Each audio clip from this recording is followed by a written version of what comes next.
Hey everyone, welcome to our anti-racism webinar. For those of you who don't know me, my name is Drew and I serve as one of the pastors here at Hope East Village.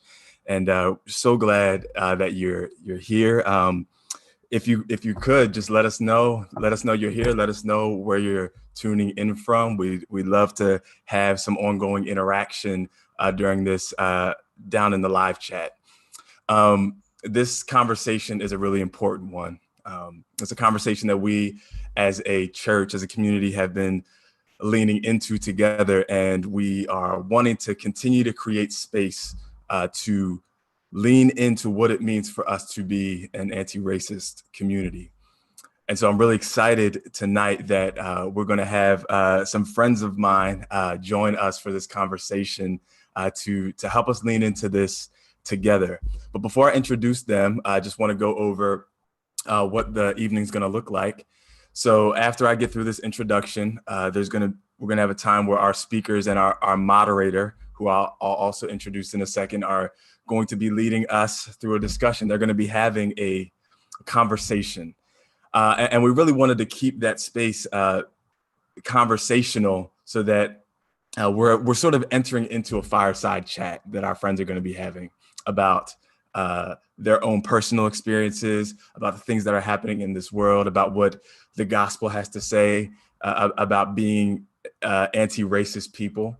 And so we're going to be leaning in and listening in on that conversation. Once they get through that piece, we are going to have a Q&A, and we want to leave plenty of space for that Q&A time. And so throughout the course of the night, we want to encourage you, if you have questions, to drop them into the Slido. So if there's a link that is in the video description, you'll see it's for the Q&A. If you click that link, at any point throughout the night, you can type a question in there. And if there's a question in there that somebody else has already asked and you're like, oh, that's a good question, you can upvote it so that basically you're casting your vote to make sure that that question gets asked. And so we can't ensure that every question is going to be asked, but we want to give space to be able to really get through to the questions that you have. And so I'm going to, in a second, just introduce our guest, and then I'm going to hop off and they're going to take over the conversation. So tonight we have joining with us Michael and Erina Kim-Eubanks. Erina is a commissioned lay pastor with the Presbytery of San Francisco, serving as both a co-pastor of Bethel Community Presbyterian Church and a director of advocacy at First Presbyterian Church of Hayward. She's a leader of the recently organized San Leandro Coalition for Racial Justice and frequently blogs about issues of faith, race, and justice at her Medium page. And you can find the link below in our video description. Michael Kim-Eubanks serves as a co-pastor at Bethel Community Presbyterian Church in San Leandro, California. And he's also a musician, a songwriter, and the co-creator of The Lament Project, an interactive art-based exploration of faith and racial justice. And so they are friends of mine, former colleagues at InterVarsity, and also going to be joining us tonight. I'm really excited for that. Our moderator for tonight, for this first part of the discussion, is our very own Alexa Lamangsad. And many of you know Alexa, but if you don't know Alexa, she is a nurse practitioner who works with folks who are living with HIV/AIDS and homelessness in New York.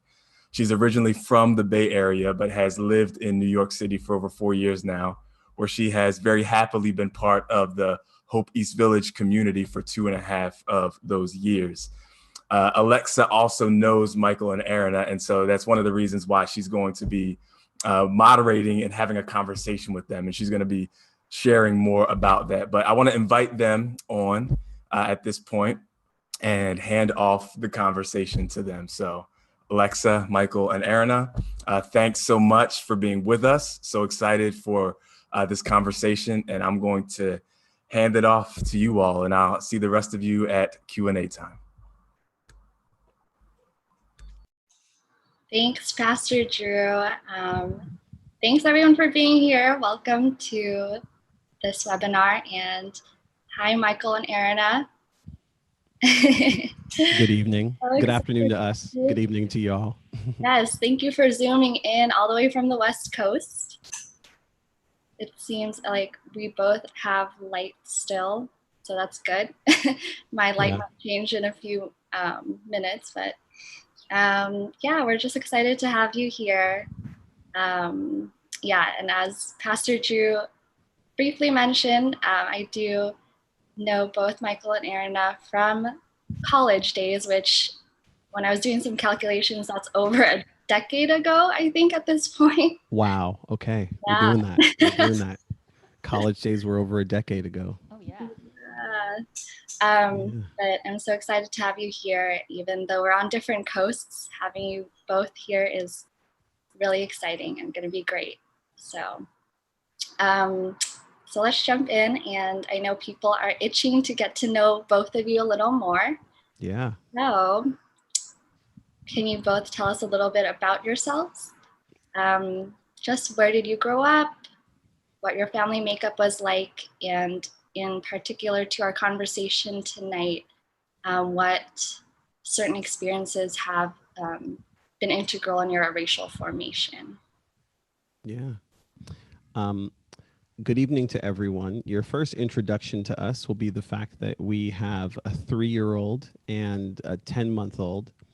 And if one of us gets up, it's because the 3-year-old is being a 3-year-old attempting to take a nap, but maybe failing to do that. She's currently saying owie, owie. So I don't know. So I'm going to let Erina introduce herself first. If you thought you were getting sort of a clean, pristine experience, sorry, you're not.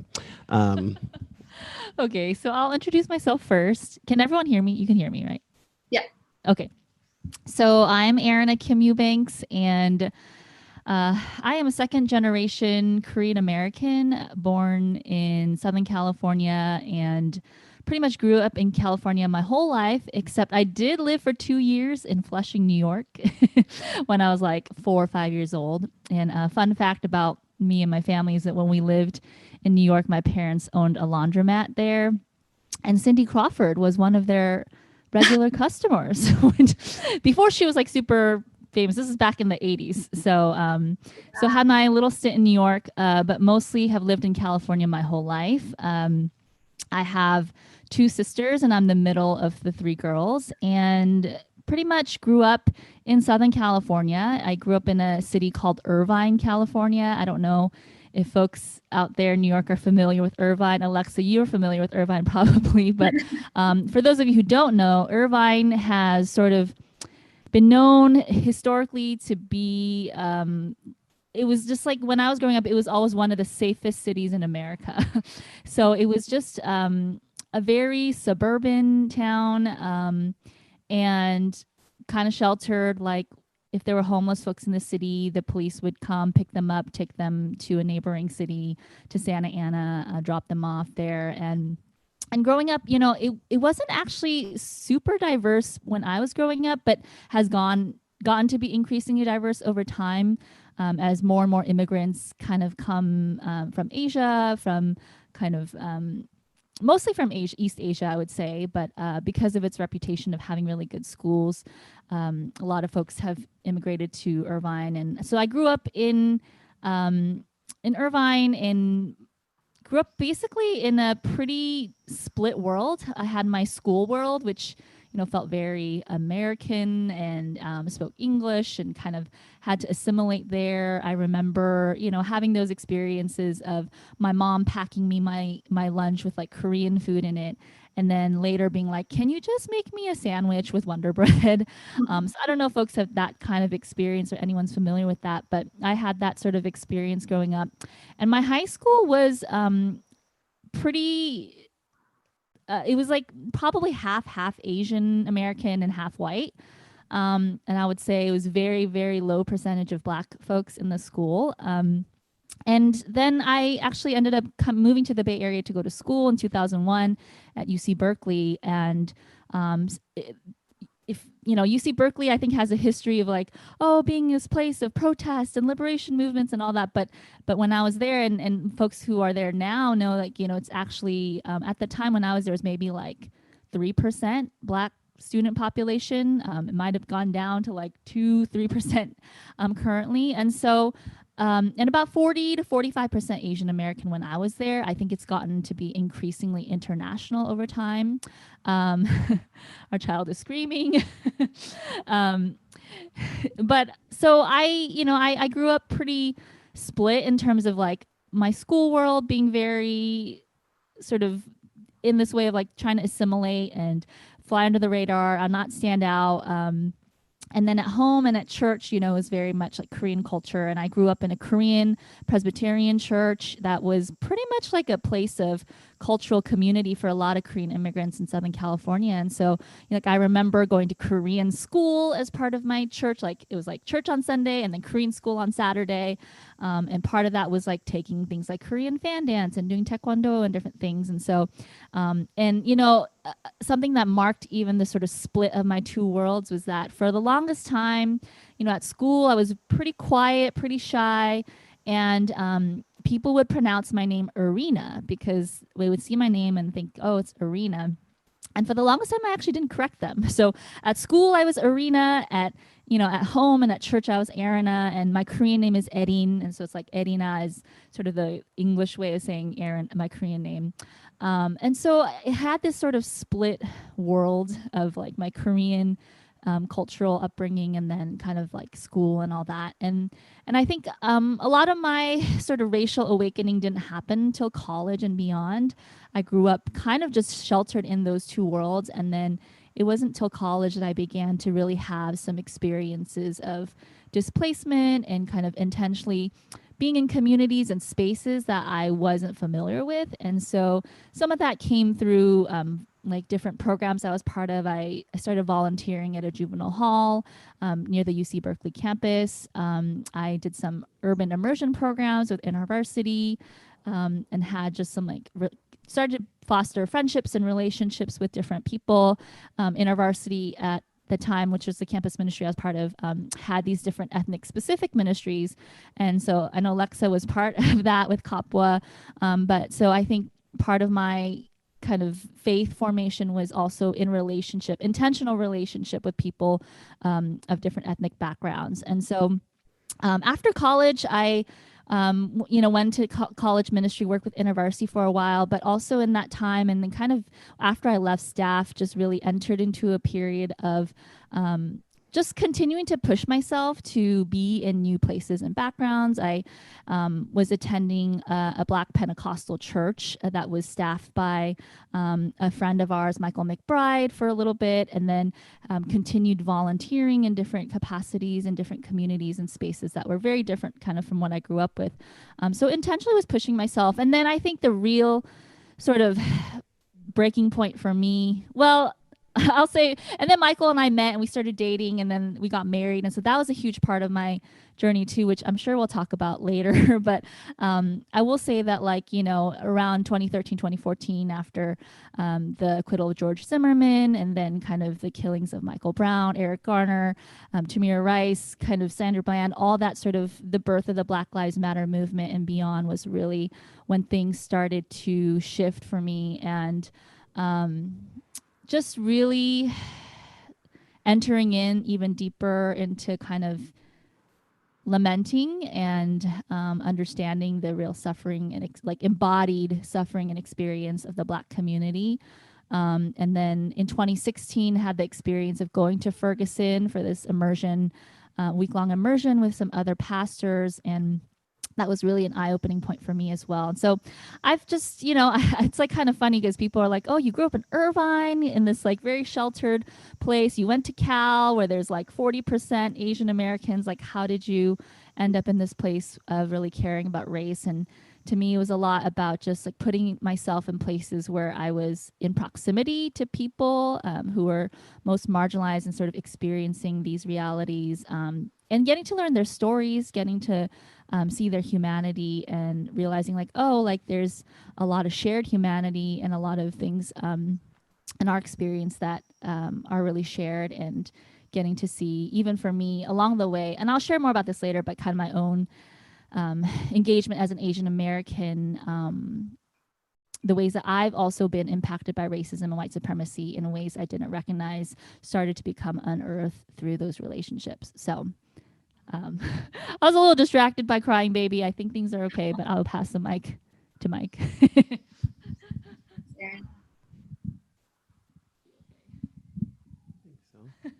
think so. Hey, friends. My name is Michael, father to a 3-year-old who's having a hard time napping, and it's good to be with you.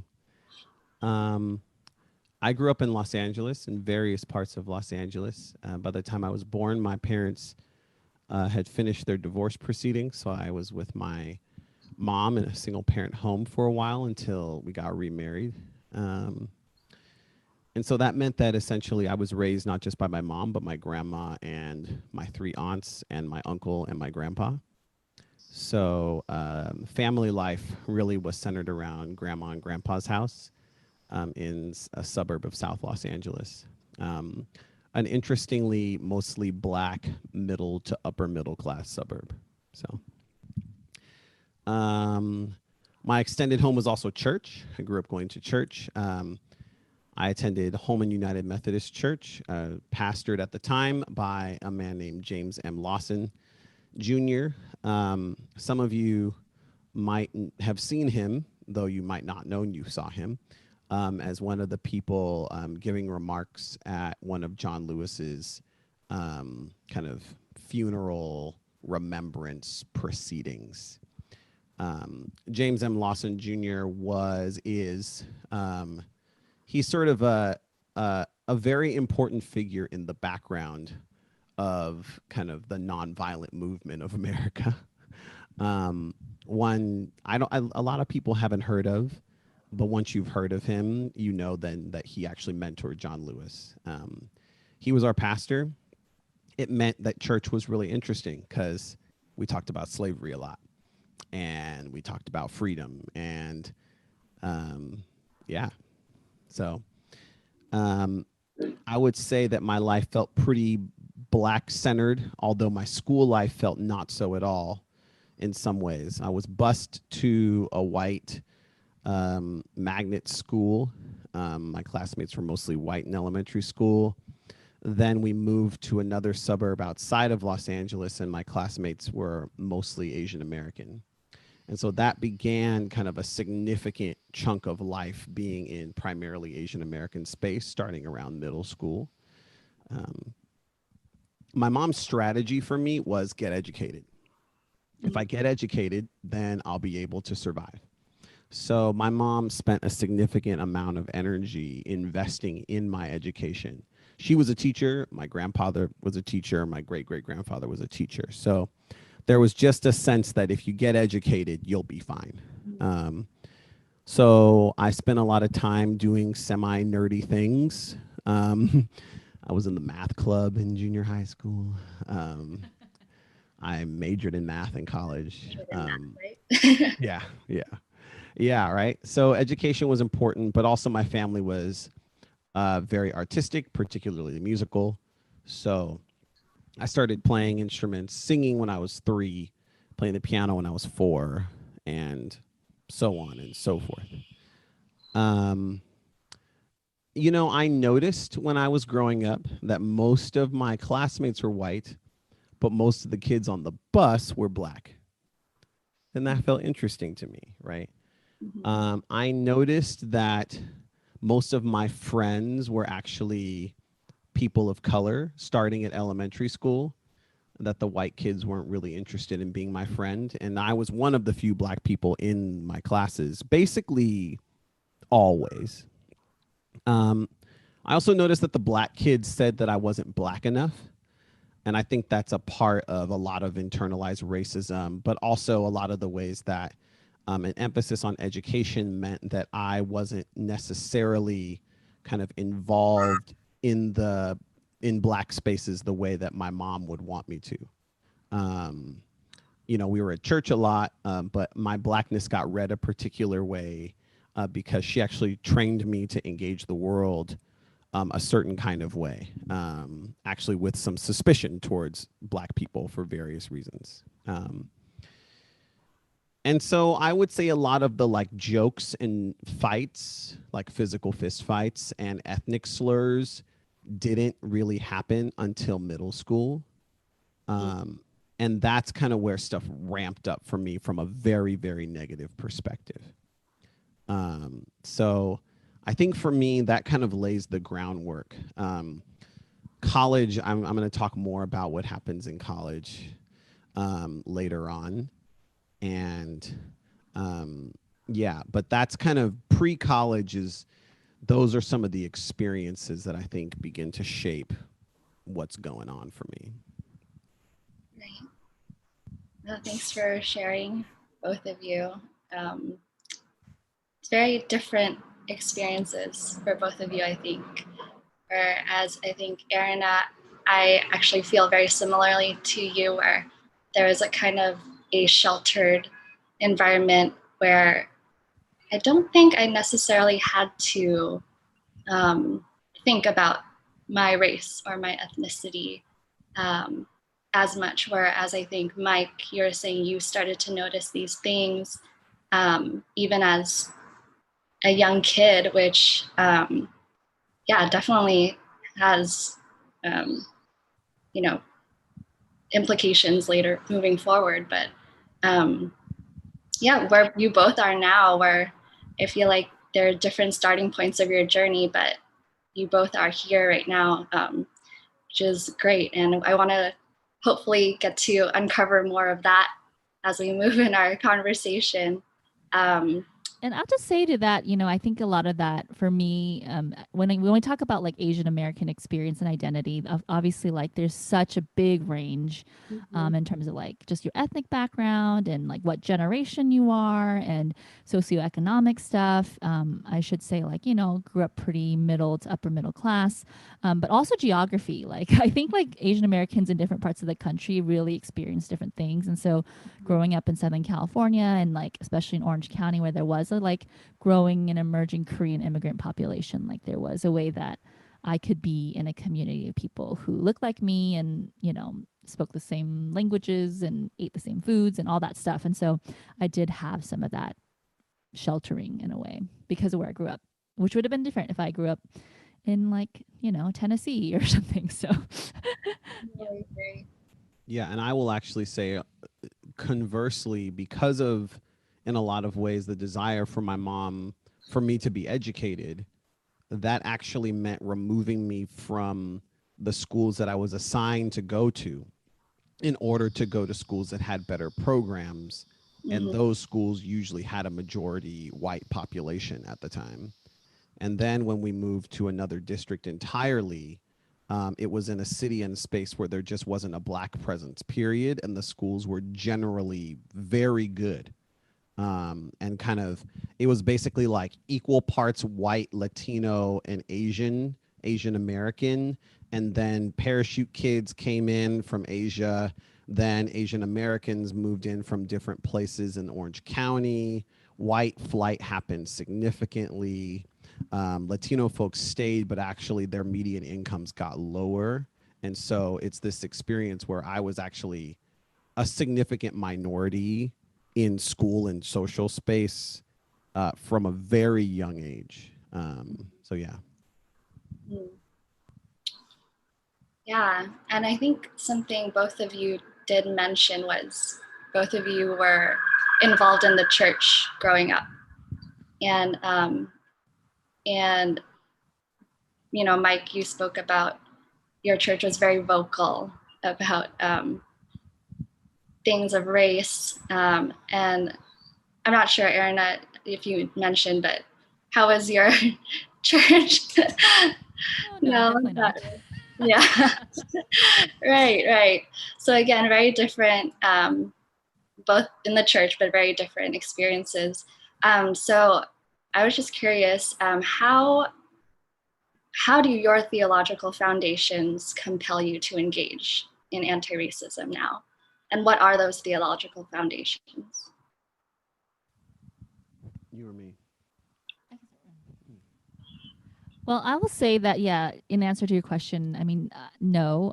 I think like growing up in the Korean immigrant church space, like sadly, was very much sort of just this, you know, in a way, like the songs that we sung and the kind of theology we had could have been very much like a white evangelical space, you know? So a lot of my theological formation has happened in the last 15, well, I mean, started with college and like starting to really, as I really studied the Bible, being like, oh, Jesus was way more radical than I learned about in my youth group. What's that about? And then, and honestly, like even going to seminary, really started to shift and push my beliefs more and more in terms of like opening it up beyond sort of this black and white, rigid sort of understanding of faith. And I think we'll share a little bit of like some of the key things that we think about in terms of the conversations on race. And for us, for me and Michael too, like I think one of the most important theological foundations of this conversation is who is God, and to us understanding that God is triune, that God is Father, Son, Spirit, that there is a Trinitarian foundation of our understanding of God. And I think that's really important. And it's also something people don't talk about because, like, you know, the Trinity can feel like a very abstract or sort of esoteric idea. Like, people, like, why, how does this really matter? But for me, like, as I've kind of learned more about the idea of God being triune, there's a lot of important implications for what it means to be human and what it means to have community. So God being triune means that like we as people created in God's image are made for relationship, that God is community, that Father, Son, Spirit, the triune God is community, that in the Godhead is relationship and interconnectedness and belonging. And we're created for that. We're created in that image of God, that we're created for relational personhood. And we're created in this way where like I am who I am only in relationship to who you are. Like there's no sort of individual understanding of self in the Godhead. Like the different members of the Trinity exist in relationship. And so I think like that's a key understanding of how I think about what human beings are made for is community and relationship. And I think the ways that racism is actually a fracturing of human community. And then I think like similar and more specifically, like in the Godhead that there is both, there's a both and. It's not an either or in the Godhead. And I think a lot of the early heresies about who God is and making sense of the Trinity was like either focusing more on either the unity of God or the particularity of God. And actually there needs to be this sort of both and of what does it mean that God is one and in three persons. And I think specifically when it comes to race, I think there's a understanding of like in the church, you know, there's people who talk about racism and racial issues and they're like, well, we just need to be united, we just need to you know, be one. And it's true, like the church is called to be one, and we have to acknowledge the very particular experiences of different communities, different ethnic communities, different racialized communities, and to know that we don't all experience the same thing and we don't all kind of have the same positions and same roles and gifts. And so part of understanding what it means to be the body of Christ is to honor both unity as one church, but also the particularity of different communities and not erasing differences, not kind of getting into a colorblind space, but honoring unity and particularity. And in general, kind of really embracing more the both andness and the mystery and paradox of human relationship rather than sort of a more binary thinking. And I think like, I also think that a lot of times when people think about the Trinity, they think about God and there's this almost way that we can make God hierarchical, you know. A lot of churches kind of make one part of the Trinity, you know, sort of supreme. And yet, like, if we really think about the Godhead, there is no hierarchy, that there's a sharing of power, that there's mutual submission, that there's this giving and receiving and this reciprocity within the Godhead. And so a lot of the systems of oppression in our world come because power is not used rightly, that power is hoarded and power is abused and power is not shared. And so I think even thinking about racism, it's like, oh, you know, what is the end goal of erasing or kind of dismantling systems of racism? And I think it's a vision of humanity and a vision of community that really looks more like the Godhead, where there's unity and particularity, where there's a shared mission, that there's solidarity in the Godhead, because even though Father, Son, and Spirit have different roles, they're all working for the same mission and have the same purpose. And that's what solidarity looks like. And then power is used rightly, and there's no abuse, there's no oppression, there's no hierarchy. And so I think there's just that sort of understanding of the Trinity is one foundational piece. And I think that's something that a lot of people don't talk about. So we like talking about kind of our Trinitarian sort of views about God. Yeah.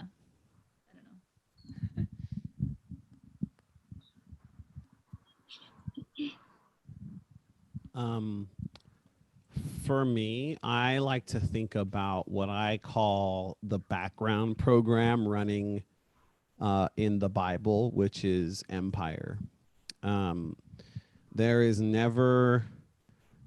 basically almost, I'll say almost, there's almost never a part of the Bible in which some sort of empire is not at play. And what I mean by that is simply that there is a dynamic in which there's an emperor and a ruling class, people that have 99% of the power consolidated in a very few number of people and led by this emperor. And there's a religion usually centered around worshiping that emperor and some other gods and kind of their spirituality. And the goal really is like the gods will make our empire favorable. And there is a society wherein most people are poor and reliant upon the people in power's money and their voice and their influence to kind of be benevolent towards most of the empire. And if they're not, then there's just poverty and oppression. You know, I came to follow Jesus, or I grew up in this church that talked about kind of the struggle of the Black community. And I didn't really pick up on it, to be honest. It was like I heard it, I kept hearing it, it made sense, but it also didn't make sense. Then I got to college and I realized that one of the things I realized is that when I started to get to know Jesus, Jesus draws near to people. The fancy word for this is the incarnation, right? That Jesus draws near. And this is what drew me to Jesus, that Jesus was Emmanuel, God with us. And then as I began to really dive into my ethnic identity, I began to feel a lot of shame because I kept remembering these experiences of racism and discrimination, systemic and individual, that I had experienced. And I just felt like God might have made a mistake in how God made me. And I needed something from God about that. And over time, it has been this reflection on the empires running that actually make me realize that God sees me, right? You know, Jesus was born as a Jewish boy into the Roman Empire, whose mom was an unwed teenage mother, vulnerable to shame and even death from the temple, kind of the other powerful thing running in their lives, whose family became refugees because that empire decided on a program of infanticide because one of the emperor's people was feeling insecure about his own power, right? So Jesus is born into an empire wherein his body is read as a threat. And that began to make me feel like, oh, I'm seen.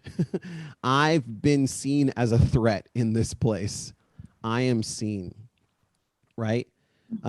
You've got Jesus, whose words and deeds on earth were in direct conversation and often confrontation to both the temple and the empire, whose desire really is to just make sure that the not poor stay not poor and that everybody else just stays where there is. And there's this general sense of what they called Pax Romana, or Roman peace, which was sort of a peace by way of domination. These things mattered to me, right? Like I think about the ways that churches and denominations have either with their own rules or socially excluded Black people for generations. And I realized, oh, that's just what the temple did to poor people, right? Like I am seen, right? I think about the ways that Jesus had to negotiate along with his followers what it meant to be subjects in this empire. How do you stay loyal to God? How do you be loyal to God, but negotiate the fact that Caesar wants you to worship him? You know, we cannot have two masters, Jesus said. That wasn't theoretical. And then I think, you know, looking at the cross and realizing that Jesus was lynched as an enemy of the state in front of a large crowd on some fake charges in a way that would both appease the government and also the temple, right? I know that when I see and I hear and I read the history of lynched people in this country, of my lynched people, I know that Jesus sees me and knows us. So I think that dynamic of empire is something that has actually made me feel seen in the midst of reflecting on who I am and who our people have been. Oh, that's really good. I feel like you could have a whole seminar on what you guys just covered. But yeah, I really appreciate you guys sharing that. Yeah, it's something that I feel like, at least for me, with my theological upbringing, I noticed that things started hitting walls in college, actually, particularly too. And with things that you both mentioned, just like ethnic identity and even the concept of that being something that God made well in me was a point where I was like, wait, what? This opens, I feel like this just snowballed into just this journey of unpacking and kind of discarding things that like just brought me to these walls where I didn't really see I could move forward in relationship with people. Like you were mentioning too, Erina, like as you were brought into a relationship with people who are different than you. Yeah, those things didn't really compel me forward. Whereas, yeah, what you guys mentioning, thinking about empire, thinking about the margins, even thinking about Jesus and his social location, all of those things compelled me to, you know,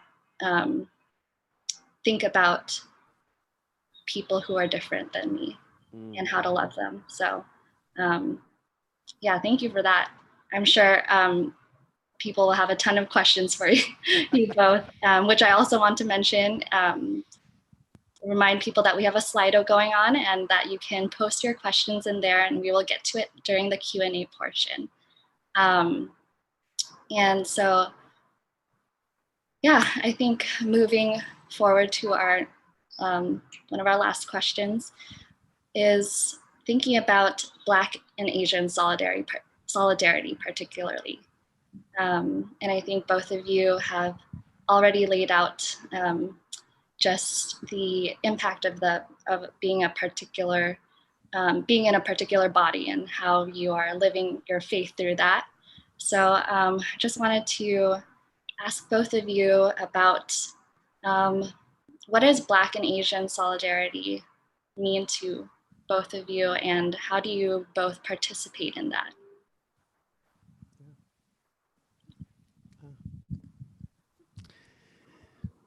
We only have one microphone. It's true. It's good. It's good. It's actually, it's good. We're sharing. We're sharing. We are. You know, when I think about junior high and high school, I think about kind of the community I was around me becoming more increasingly Asian American. And that was actually the space where I experienced a lot of individualized prejudice and also a little bit of systemic racism. There were ways actually that I was kind of boxed out of educational privilege because I was Black, because I wasn't Asian American. So that felt, I remember feeling really like rejected. I remember I had good relationships, really deep friendships actually with Asian Americans as well as school dynamic and my class dynamic significantly shifted. Maybe like 80-90% Asian American was most of my classes. And so then I got to college, and I was sort of excited for a more diverse experience, but I ended up at UCLA in the year 2000, which basically literally felt like my high school.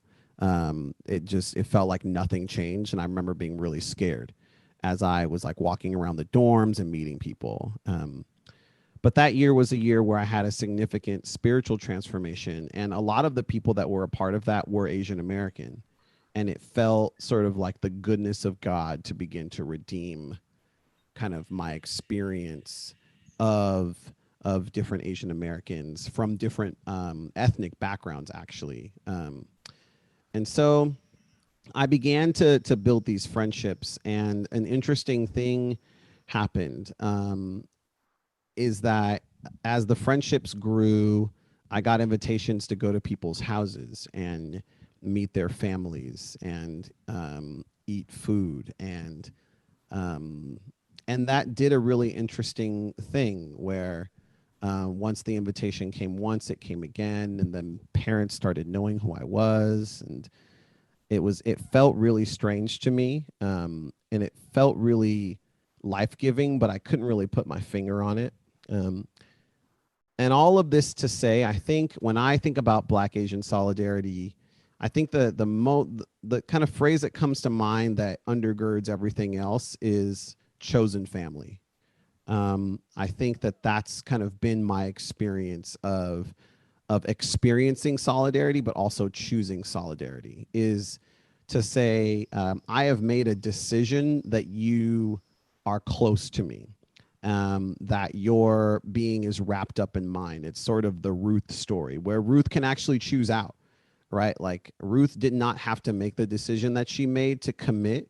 And yet she said, your people are my people and your God is my God. And that was often a thing that I would come back to in many of my kind of cross-ethnic relationships and friendships, but particularly ones with Asian Americans, is to say, well, in as much as we are choosing to commit to each other, your people are my people. And so then a lot of other like kind of other decisions become, they become easy to say. I'll say that. They're not easy to do, but they become easy to talk about. Like, for instance, knowing that when my friends talk about their families, that's like a window into their soul, and that I need to like pay attention. Like if you're talking about, like if my Asian American friends are talking about their moms, then I need to like put my phone down, right? Like that's like a significant moment, right? It means that that learning about like the kind of geopolitical history between Taiwan and China matters, because that's running in the background of my friends' experiences of being Asian American. And occasionally they'll send me articles and I'm like, you're not sending me this article because you want me to read it. You're sending me this article because you feel something. Okay, I'm gonna kind of dial in, right? I think one thing that has been important for me is in this kind of political moment, like checking in on my friends, knowing that I know I'm very clear about what this moment is about, right? Like I'm very clear that this is a moment kind of decrying anti-Black racism once again and inviting our country into a new way. I also know that everyone suffers from anti-Black racism, and everyone has experienced that and has chosen into that, myself included, in various ways. And so when I talk to my Asian American friends right now, I'm like, how are you doing? Like, do you feel like you have the space to like, his space being made for you to be able to engage these things? So I feel like in a lot of ways, like my choices of solidarity, and then the last one I would say is kind of paying attention to kind of the anti-Asian moments and inflections of racism in this particular moment has been important to me, particularly around COVID-19 and experiences with that are being amplified. Just making sure that I'm aware of that kind of energy and how that's affecting folks, and if there's any work that I need to be doing in relationship or more broadly.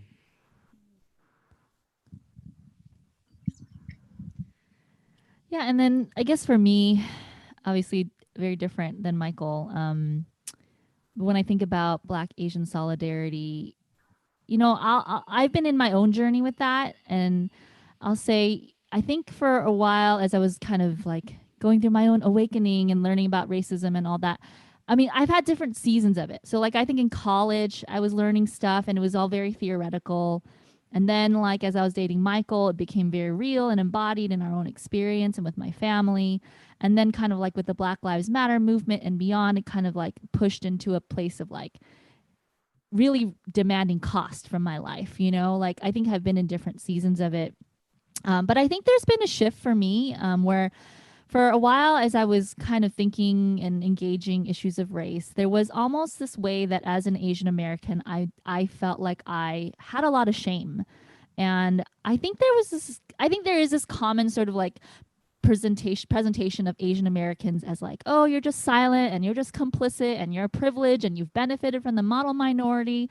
And so you need to like just get off the sidelines and go do something, which, you know, I think for some folks could be true. And I think there are many Asian Americans who have not critically examined their own position in our country and their own sort of ways that they have benefited from the ways that like the model minority myth is used to, you know, pit Asian Americans against other ethnic minorities. But for me, like as I've kind of grown in my journey, I think there's been a shift for me in sort of understanding like, oh, a lot of that is it's based on this like sort of way of like creating a hierarchy, right? And it's like oh well, Asian Americans can gain more acceptance by assimilating and, you know, sort of being this model minority. You can somehow like gain the acceptance of white folks, and it's like actually no, like that acceptance has always been conditional. And when we look at Asian American history, we know that there's so many ways that we as a community have in very specific and particular ways also been harmed by white supremacy in this country. And so a lot of my journey like has shifted from me just kind of being in this sort of self-hating, shameful, like almost erasure place where like even in college, I remember specifically, it's like I took several African American studies classes, and I took more African American studies classes than I took Asian American studies classes. And I felt like in these conversations about race, the way to like show that I'm like, you know, I'm woke or whatever was to kind of erase myself and to sort of perform or align myself with Blackness in a way that erased my own experience. And I think it's like there is a way that even as we're talking about the kind of Trinitarian understanding, where like in the Trinitarian worldview, like there are no binaries, right? And I think so this white black binary, not only does it erase Asian Americans, but then the kind of antidote to that is to like reverse the binary, right? And to then be like, okay, we put, you know, before it's like white on top, black on bottom, and we would just switch it, you know, and then that will solve the problem. And it's like, no, we need a completely different vision for humanity entirely. And so for me, as I've been in more recent years, I've been really reflecting and trying to learn more specifically about my own story. One, like my own family story and sort of the broader Asian American story. And I'll say even in the last few months, for me, there's been a few shifts for me specifically. One is like getting more of an international understanding of anti-Blackness too. And like for me, I watched this great webinar by Dr. Nadia Kim a few weeks ago, and it was all about sort of the ongoing legacy of U.S. imperialism in South Korea and how that affects Korean Americans and their understanding of race here. And so it's like there's a lot of that stuff we're unpacking, not just how white supremacy takes root here in the United States, but internationally. And so a lot of Asian Americans or even Asian immigrants, like they have white supremacy in them even before they step foot on the US soil, and kind of recognizing that and unpacking some of that. And also really unpacking a lot of our trauma. I think I've come to a point of like really realizing and knowing, acknowledging like the way that we experience race here in the United States is different from the Black community. But like, you know, a lot of the Asian American community, like their families, and historically, generationally, there's just trauma after trauma of like colonialism and genocide and war. Like all of us come pretty much from one or more of those things, like US imperialism, colonialism, genocide, or like war in some way, right? And so how do we unpack some of the ways that our impulse towards surviving in this country has been to like sort of just lay low and like not, you know, rock the boat, like to just like prioritize our own individual survival, because like there's just this ongoing history of trauma that is in our lived experience in our bodies, and having to be real about that. And then I think just even more like also starting to continue to push like for a disaggregated understanding of Asian American experience. And like I think the whole thing with like the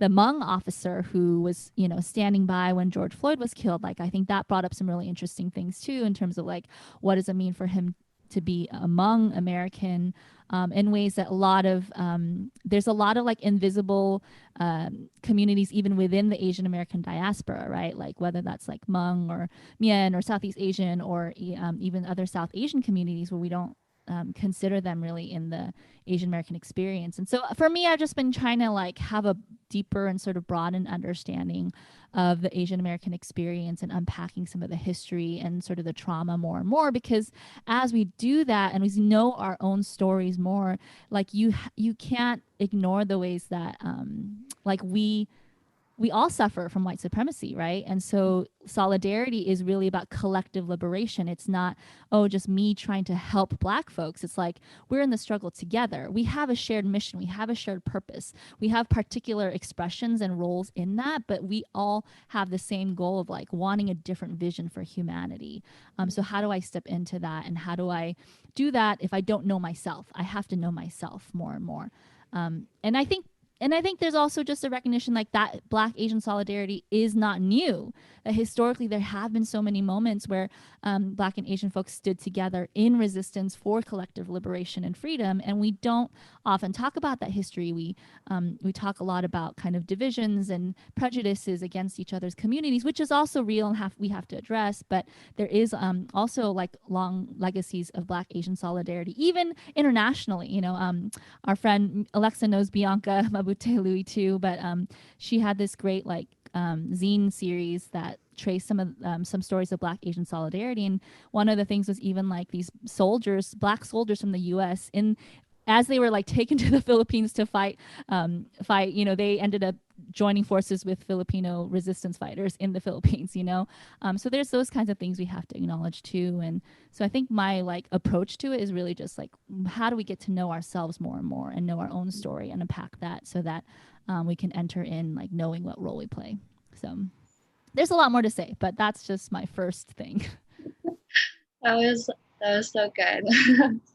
Thank you so much. So yeah, I can't really wrap that up anyway, because like you said, there's so much more to talk about, and ongoing learning, ongoing conversation, but that collective. I'm sure you all have some questions to throw at us. We do. And I think Pastor Drew has been watching the Slido, so there he is. Yes, so good. And there's so many questions. And that went by really fast. I was like, oh my gosh, there's so much we didn't even say. Like, I know. There's so much more we could say. I know. So we'll try and get through what we can. There's a lot of questions here. And so I'm just basically going to go down. Folks, if you want to upvote questions that you want to make sure they're asked, go ahead and do that. If you have a question, go ahead and drop it in there. There's still time to do that. But I'm going to start off with the first question here at the top. It just says, how important is it for churches to be ethnically diverse? Do you have some suggestions on how congregations that are homogenous genuinely diversify? What a question. I love it. I love it. You know, I've changed in my orientation to this. So I think what actually is more important in general is a church's relationship to its neighborhood.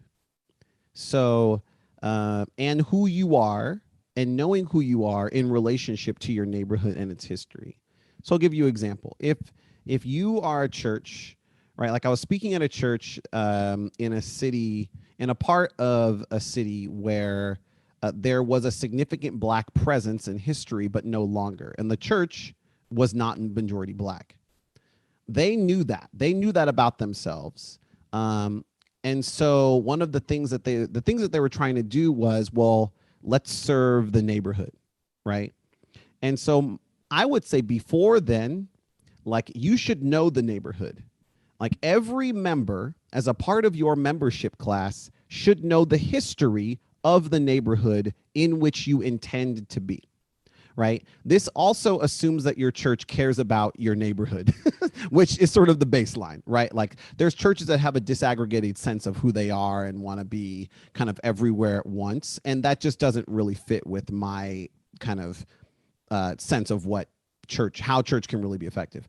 Having said that, I think that in terms of a church being multi-ethnic, if that's what's happening in a church, then pay attention to that.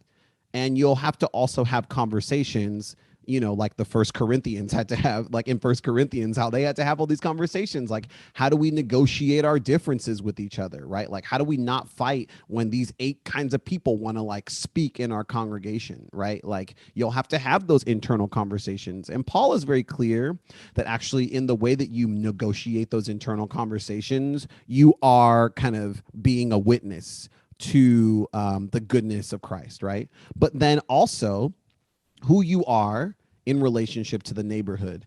And you might need to negotiate some previous ethnic kind of skirmishes or fights that may have happened, that you may have been 0% a part of as your church, but that may be represented in the fact that you are here as a presence different than that which is in the community.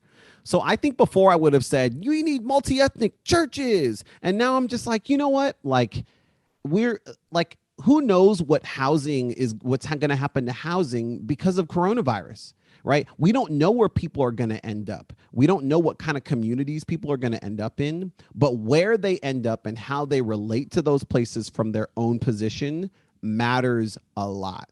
So I don't know what you think, but that's kind of, Yeah, and I think there has to be an acknowledgement that there are a lot of ethnic specific churches that were started as places of cultural refuge because of white supremacy, right? Like, I know like Korean immigrant churches existed because Korean immigrants were not welcome in white churches, and they often like couldn't access the language and culture, right? And same with, obviously Black churches historically. And so to just say like, oh, ethnically not, homogenous church is like not ideal is very limited, I think, to say, because I think we have to recognize the history of why those churches emerged. Now, I also like know that I've also experienced like, a lot of majority white churches that are like, oh no, we need to become diverse, right? And then they try to like become diverse. They hire a few people of color as staff or whatnot.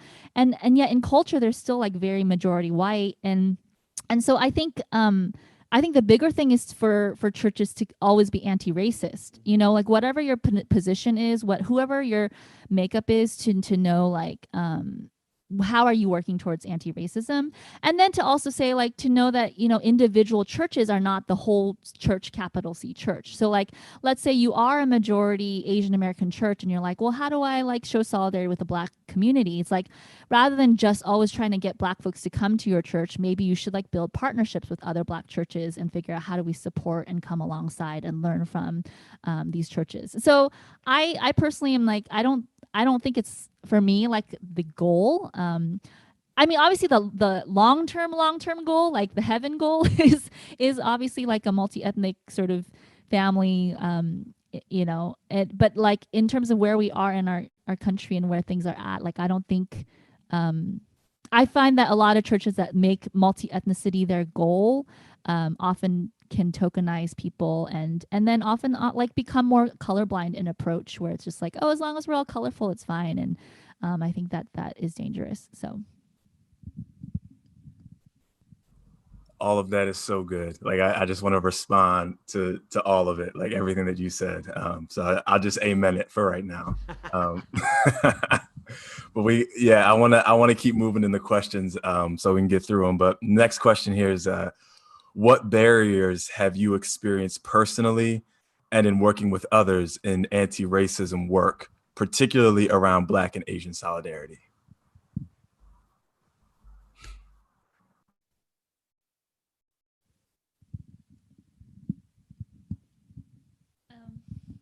I think some of our context is very Bay Area specific in the Northern California Bay Area. But I think one of the barriers is just like one of the cultural realities of the Bay Area, which is people are very busy, and they're very sort of task driven and like results oriented. And so I find that, like, you know, a lot of times in this work, people, I'll give an example, just like the city that I live in. You know, I think in the last few months, there's been this sort of like emerging group of people who are trying to do this work. And it's like, I think people try almost to do this work without real relationships, and relationships take time. I think the question of like, who are you accountable to, right? Like, is really important, because in this discussion, like, I think especially in this time where a lot of folks are getting a lot of information from social media, there's like a lot of saturation of things around race that are out there that people can be reading and learning. And so there's almost this like, oh, I know something, like I know it because I've read it, I've researched it, I've watched videos, I've listened to podcasts, I've watched webinars, I've, you know, all this stuff. And then but like it's not really grounded in any like real relationships, and it's not really like you're ever held accountable to real people. And so I think sometimes like that can hold people back, because it's like it's just theoretical for folks. So I think that is a barrier sometimes. And then I think part of that is because like people don't really have the time to invest in like ongoing, long lasting friendships. Like I have been formed, like who I am is deeply formed by like just some long standing friendships and relationships, obviously. And like with Michael, like we're married and there's that, but then other people that have like shaped me in my journey, who are not Asian American, like that didn't happen overnight. And I think sometimes we just want to like do something and see results. And it's like, I think that this kind of work does take time, and people are often not willing to do it for the long haul. I mean, I think one of the things that stood out to me about John Lewis and a lot of the kind of tributes to him, and even one of the quotes, I think that he said, I don't remember exactly, but it was like, this is not the struggle of like a day or week or month or year, whatever. It's like it's a struggle of a lifetime. And so I think that sort of like longevity is something that we all need to consider. But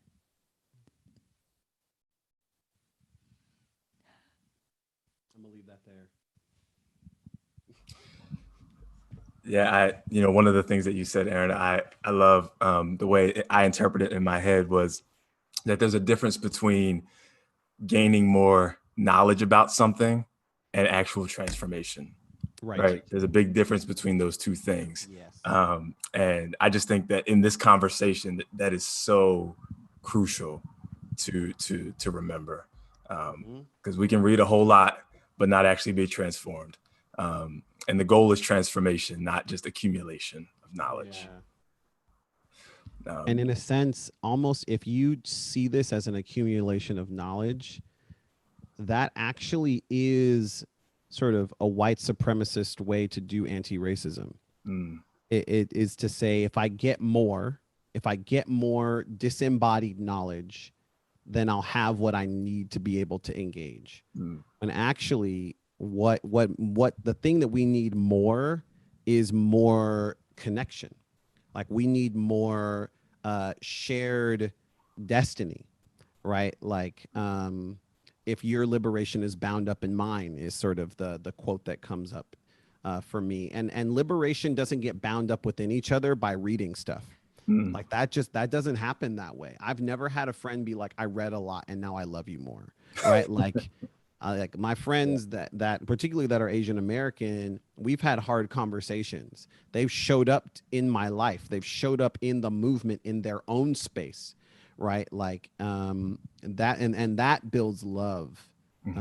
So just to kind of say, like, the information accumulation that's happening right now, in a lot of ways, it's kind of necessary because of the constraints on our lives. We need to be careful for how we steward that information, Yeah. and what processes we're going through to build vulnerability, as well as kind of examining our frameworks. Yeah. It's like And Paul. vulnerability, I would say, and vulnerability means making mistakes. And I think we also live in a culture where people aren't really allowed to make mistakes. And I think that can be really harmful, you know? So anyway, just wanted to throw that in too, but. Yeah. This next question is specifically for you, Erina. As one who grew up with a different church theology than you are currently in, how do you reconcile the two in a way that is not dismissive of your upbringing? Ooh. It's a good question.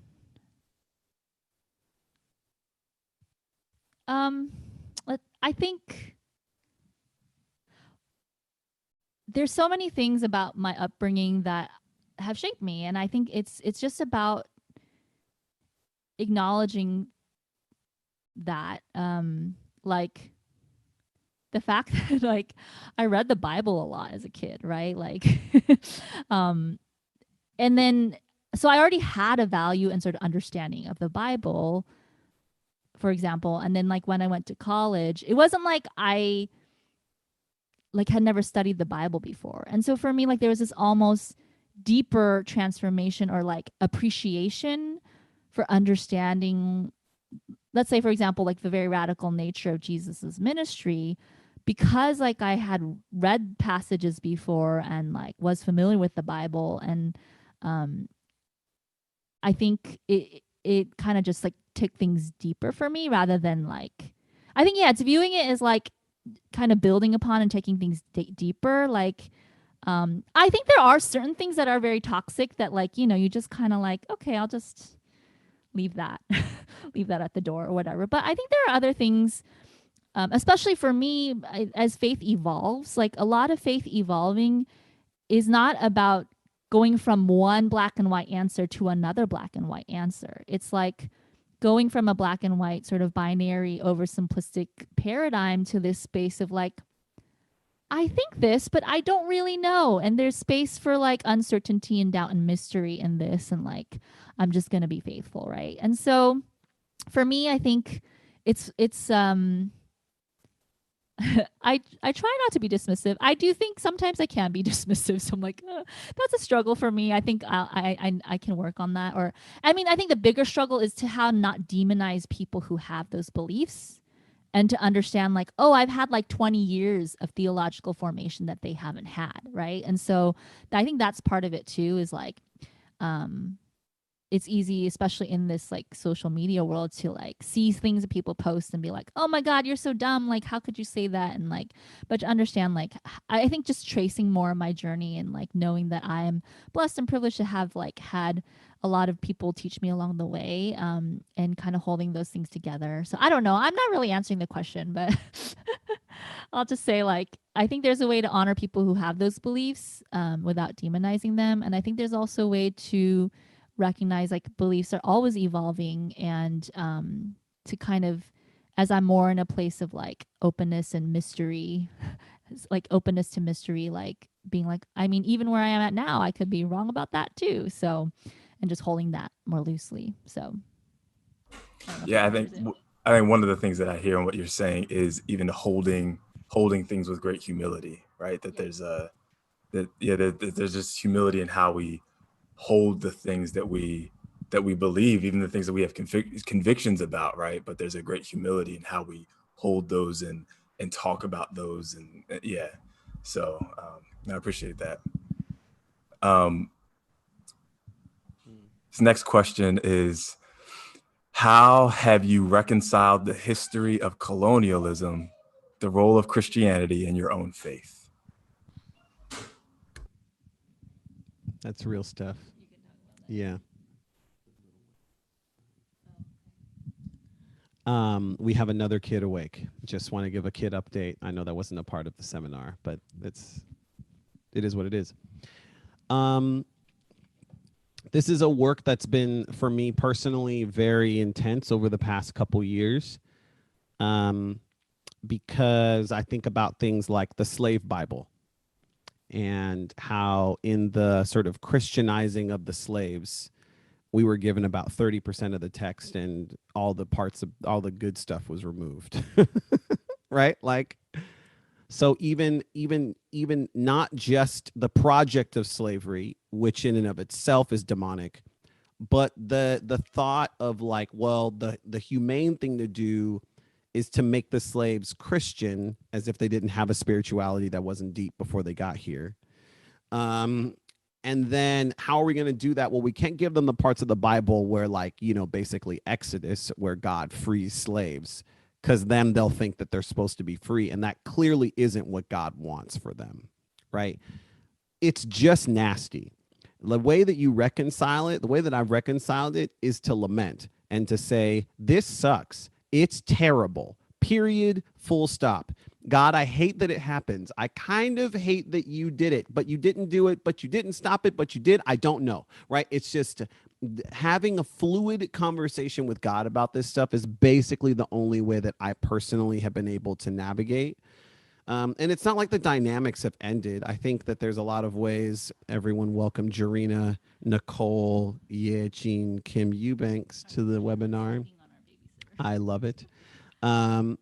You know, there's a lot of other ways that like colonialism still takes shape in church spaces today.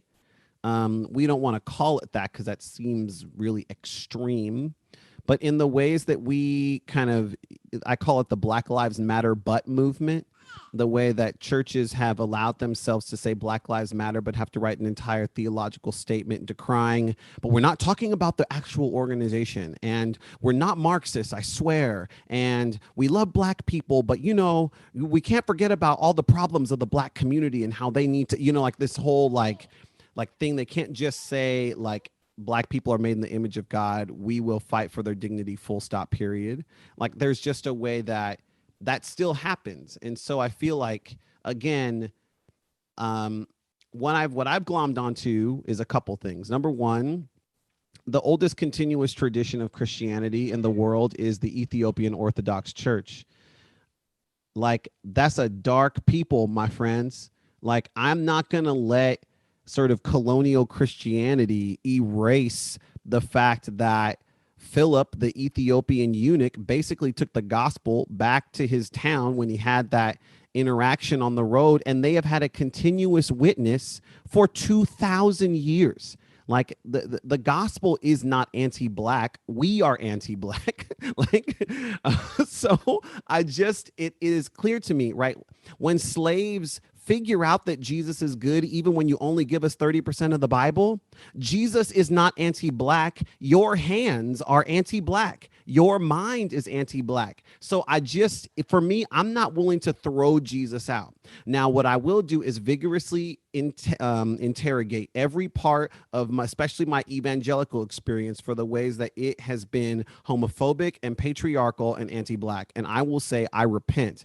I die, like I let that sin die on the cross, and I come out hopefully as a new person as Jesus transforms me into a being that's a little bit less tied to the colonial kind of person that I think I'm supposed to be, right? But I refuse to let go of Jesus just because some people try to make Jesus a patriarchal, homophobic, white supremacist. Like I'm not doing that.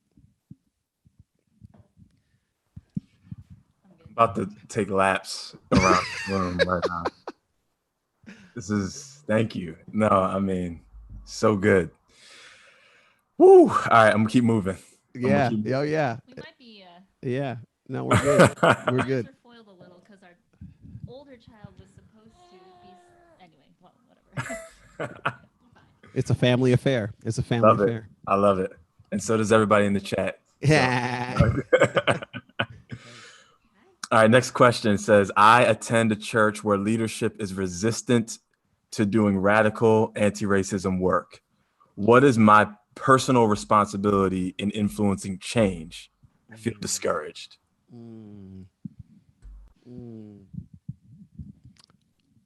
I won't say much because I want Aaron to speak to this. I will say your personal responsibility is to follow Jesus. Like that's like the first thing. And as you discover that Jesus is not a white supremacist, and in fact, Jesus is black and brown in all these really interesting ways, follow that Jesus. Um, and for you to be able, if this is a church that like has embraced you, right? Like we are fluid people and our stories change as Jesus reveals Jesus's self more and more in our lives. As your story changes, my expectation is that that church is accepting who you are becoming as a disciple of Jesus Christ. And as a pastor, as pastors, one of the things that I allow for and have to allow for is that people change and we go through seasons of life and things get different and for some folks. And I think that I always want people to know there's a place for you at the table, right? If you are discerning that there's not a place for you at the table, then let's have that conversation. But I'm not going to invite you out. Like I'm not going to do that. I'm willing to have 10 hard conversations with you. I'm not trying to re-traumatize you in those conversations, but I do want you to know that there's a place for you. And I actually believe that both theologically and socially, the more we lean into anti-Blackness, the more that we will find space for more people in the church as opposed to less people. I think it's sort of we think, oh, we're alienating people because the language is too strong. And I'm like, no, actually, all you're doing is you're saying everyone is made in the image of God. And we just have learned ways that certain people aren't. And so we're just repenting. Like that's what you're doing. And so I think in terms of engaging leadership in the church, I'm not sure. It's a very particular question that I don't want to like speak to your situation because that would be dangerous, I think. Yeah, I think that's what I'll say too, is like, I think it depends, I mean, like Michael's saying, like, follow Jesus, discern, trust in what the Holy Spirit is speaking to you. But I think there's so many factors, whether that's like how soft-hearted and teachable the leadership is, what your particular position in that church is, and your own sort of like ethnic background and how that fits into the church. I think, like what the cost is to you. So I think it really depends. I think that is a hard question to answer without knowing a particular person's situation. And I think that's where it's like, you have to be obedient to what Jesus calls you to. And I've had friends who've been in that place and like, left churches. And I've had friends who like been in that place and committed themselves even deeper and like really dug into the work and saw some movement. And so, I think there's a lot of factors and hard to answer, but discern, listen to what God is calling you to do.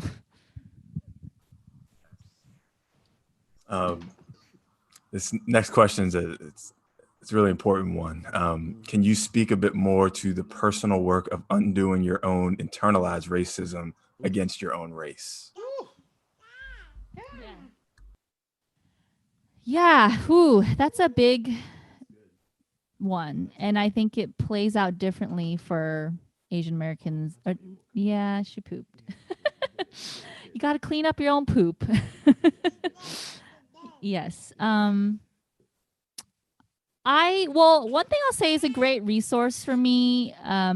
Ellie Yang Camp, who has been actually she was my like freshman year Bible study leader and is also going to our church currently. If you go to her website, ellieyangcamp.com, I think, has this great little 3-piece pie chart thing that is like Asian American anti-racism, and it's like has a bunch of reflection questions.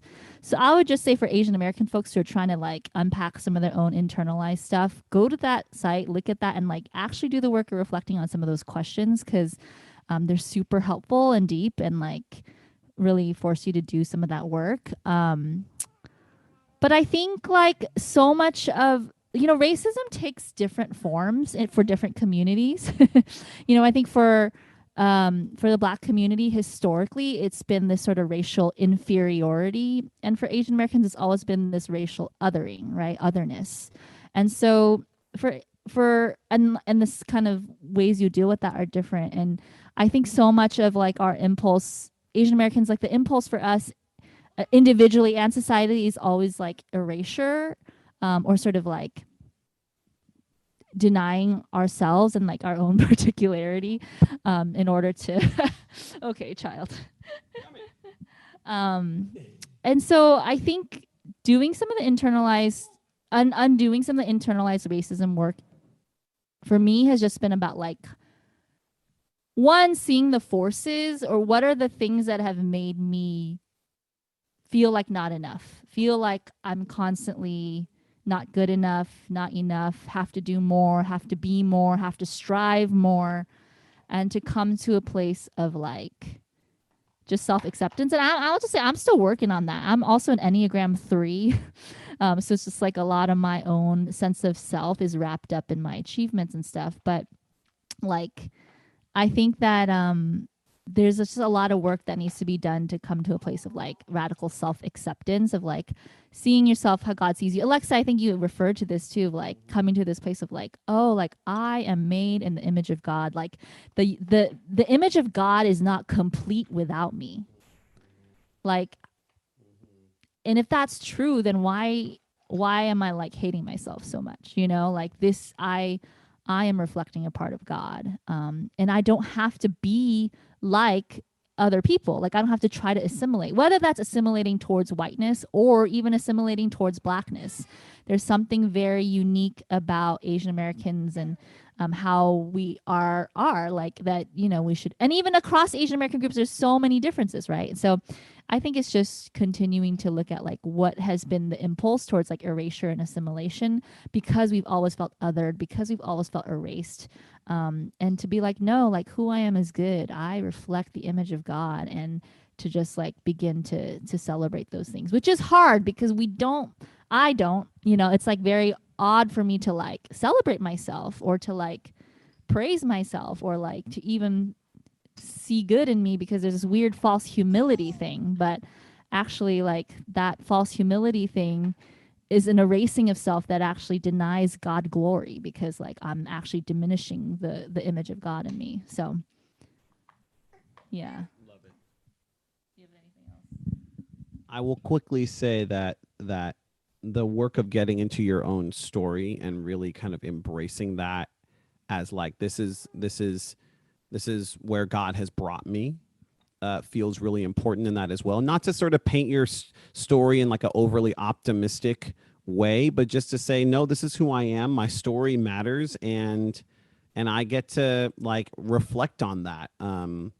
And that I have to actually, like, it's really important for me to reflect on that and to know that who I am as God has brought me here, like that matters. So yeah, that's all I'll add to that. Yeah. So how would you recommend approaching your this question was sort of asked. So this was about getting, talking to church leadership. So to pursue anti-racism for the long haul. So I'll ask it. I don't know if there's anything you would add to that. I think so, actually. One thing I would say is this is going to be your daily assessment of your relationship to cancel culture. That this is, I'm here I am to say, don't cancel your church leadership. And the reasons for that are myriad. Part of them are in sort of the biblical space, and actually in the Trinitarian space of believing that relationally our connections are not just neutral and they're not just kind of human, but there are spiritual ways and spiritual implications to kind of being in a church, right? Like it's not just a community of bodies. So I would say don't cancel your church leadership. I'm a real fan of asking questions and of getting really curious about people. If it's a church you really love, especially to just like ask the questions you have of your pastors. What do you understand of this moment right now? What do you make of it? I would love to tell you what I make of it, but I really want to hear what you make of it. What do you understand of being a blank person, a person of your ethnicity, right? Like get really curious about where your leadership is. And personally, I feel like if you're seeing conversational openness in that way, that's a good sign, actually. Because one of the things that I've experienced is that churches will often sort of kind of give like the equivalent of the one word answer in some of these situations. And that, I think, is not a good sign. And it may be a sign that they're trying to, in some ways, employ cancel culture in the other direction.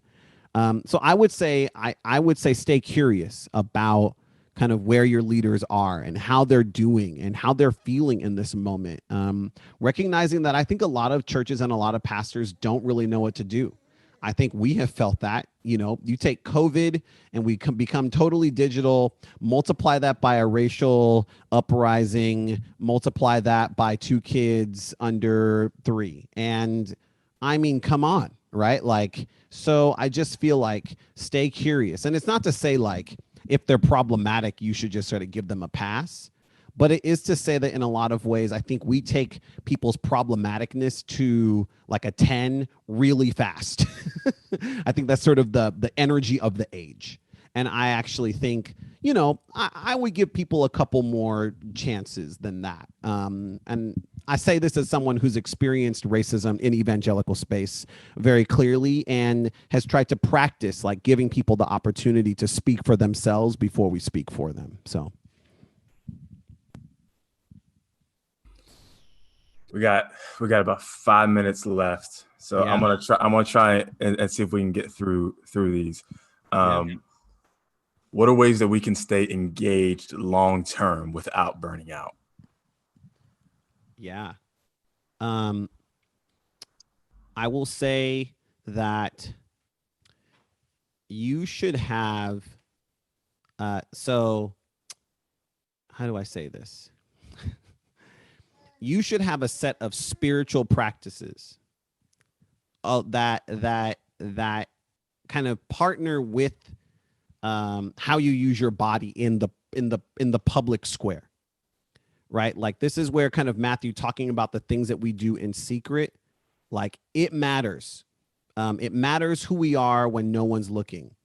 That person is going to reveal themselves when you get in public. If you're a person that's chosen to be vulnerable to God and to your friends about your history and you're asking the right questions about who you are and your own orientation, like that energy of curiosity and engagement is going to show up. And so I would say one of the things is to seek to be healed often, because white supremacy is basically like a disease that won't go away. And we just have to continually take up our cross every day and die to that and say, I choose a different way every day. And have friends in the journey with you. You know, what's that proverb? Like, if you want to go fast, go alone. If you want to go far, go together. So you can't do it by yourself. And I think that is, speaks for itself. But, you know, find friends who will journey with you if you want to go for the long haul. Yes. You also kind of spoke to this earlier. So if there's anything you want to add to it, but the question is there a place for ethnic churches? If so, how do they come across as not being anti-diversity? Oh, yeah. Well, it's kind of... I think I spoke to that. Yeah, it's kind of the thing where a lot of those churches are places of refuge for people navigating colonization.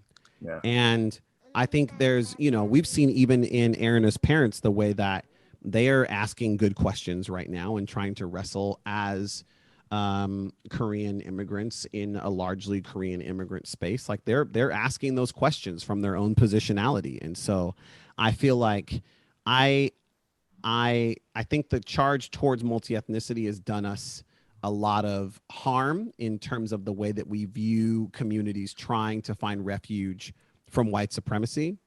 And that there's a journey for every church, regardless of its ethnic makeup, especially for white churches. And we didn't even get into that today, but there is a journey. And I feel like I would say that, like, particularly for ethnic, minority, non-white majority churches, that place is important and that there's a specific journey for them.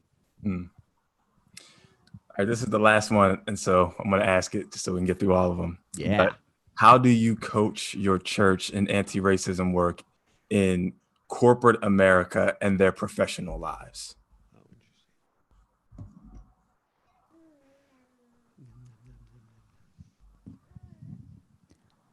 To be honest, I don't feel like we have a ton of experience in that. So I won't claim to be an expert. But I think that as people are growing in their own commitment to this work and their sense of self, I think it naturally will overlap into their work. And I think that there is a place to continue to, like, just to be people of integrity, right? To continue to push people towards integration, like not compartmentalizing different parts of their lives, but integrating all of like who they are, to be consistent and to have integrity, to be the same person you are on Instagram as you are at church, as you are at work. So if you're like posting stuff about racism all the time, and then at work and you have coworkers who like say stuff, or like there's like clear microaggressions, or your leadership is doing problematic stuff, then, and you don't really speak out, then I think then there's a clear like lack of sort of integrity or sort of consistency. And so I think just really keeping pushing people towards integrity in all spheres of their life, and also like helping people to understand like there's a way that racism and capitalism are also like tied together. Maybe I shouldn't say this as we're closing because that's a whole big topic. But like, I think there's a way that even in a corporate culture and capitalistic culture where like a lot of times the emphasis and value is on profit over people, like how do we as Christians like continue to advocate for and stand up for like the value of human life, whether that's our coworkers or whether that's in how our companies do the work or whatnot, and to continue to like kind of push in a way that maybe sometimes can be costly, but like really I think that we have to just be consistent people and to be faithful in all spheres of our life. So no specific advice there, because Yeah. Well, all of this has been so good.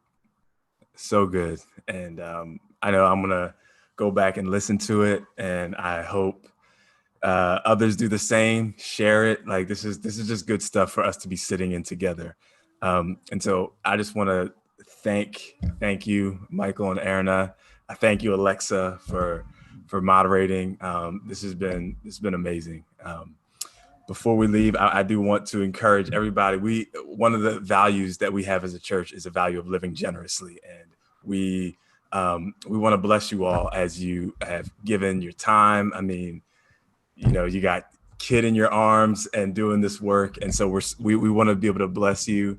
And so there is a link in the video description if you want to give to support and bless Michael and Erina in their ministry, please do that. Or you can also give through our Venmo or our Chase Quick Pay. If you want to do that, just make sure that you mark an anti-racism webinar in the memo. And we really, really appreciate your generosity in this. So thank you so much to the both of you. And as you go, I'd love to pray for you and bless you as you go.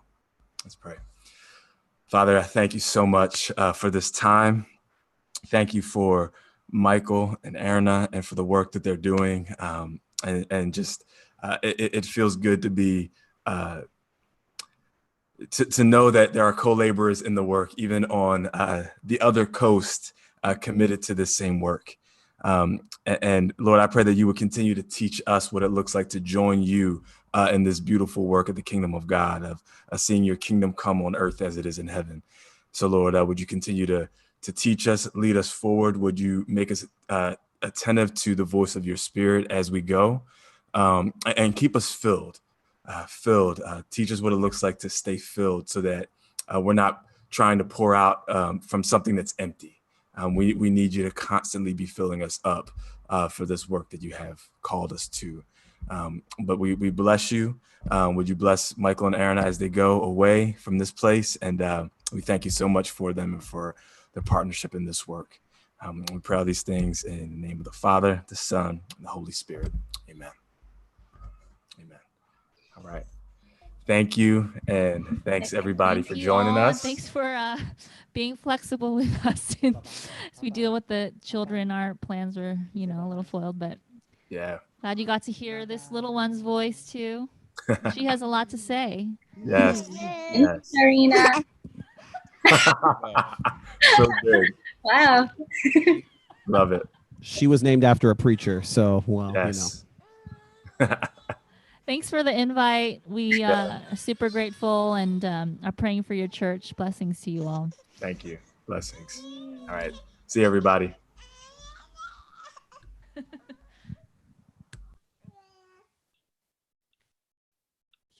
we get off?